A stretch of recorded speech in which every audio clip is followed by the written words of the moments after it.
Welcome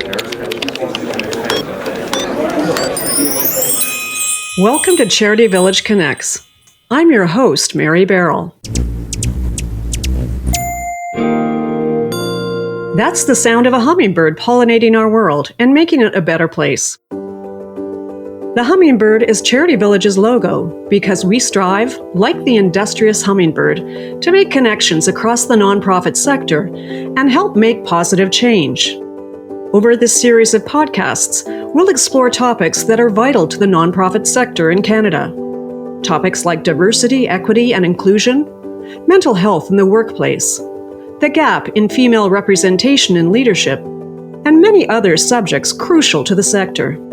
New numbers from your office show the disability benefit will only impact 25,000 Canadians when your government promised it would lift hundreds of thousands.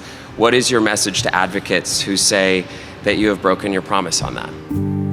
Though many promises have been made by governments and various public institutions over the years, numerous studies indicate that, in fact, little progress has been made to ensure Canadians with disabilities truly have access to full participation in society, including when it comes to employment. In this episode of Charity Village Connects, we talk to accessibility experts from across the sector to find out about the challenges and barriers that contribute to this employment gap, along with what nonprofit organizations like yours can do to address these barriers within its workplace, programming, and the communities it serves. The gap for people with disabilities is really disheartening. It's really a drop in the bucket. $500 is all it takes for 90% of accommodations all across Ontario and Canada to employ a person with a disability. Overall, we are way behind where we should be. We are way behind where the Americans are. So when you cross the border from Canada to the US, you also go through a time machine. In the sense of going to the States is going to the future, coming to Canada is like going to the past. And it's embarrassing, it's wrong. The first thing is to understand who is not within your organization. Who are we missing? So, first of all, are we being intentional in reaching out to the disability community and making it very intentional that we want to hire from them? The other thing is to review. How are you communicating that intentionality? Are your job postings accessible?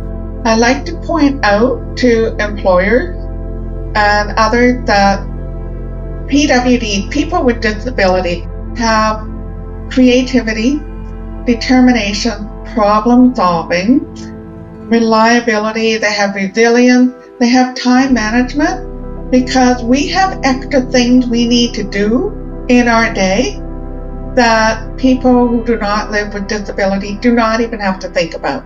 People with disabilities are some of the most loyal, hardworking people and are people you need within your force, right? And if you're going to unknowingly discourage someone from entering the building to begin with, then you're probably not doing the right thing. If we can't even get through the door, if we can't even get an interview, then for us, it's secondary if there's all kinds of programs and efforts in the workplace around IDE and DEI, because we can't even get in. How can organizations prioritize A for accessibility and create spaces that include everybody of all abilities? In order to reach this ideal, our experts say we need, first of all, to recognize the ableist attitudes that pervade most environments. Join us for Charity Village Connects, a continuing series of discussions, ideas, and potential solutions. In this 25th episode in our series, join us for a discussion on what the nonprofit sector needs to do in order to create more inclusive and accessible workplaces for Canadians with disabilities. We'll hear from accessibility experts from across the sector about the barriers and challenges to employment that currently exist. And we'll learn how organizations can address these so as to make their places of employment more welcoming. To learn more about the services provided by Charity Village, listen to Charity Village Connects wherever you find your favorite podcasts and visit charityvillage.com.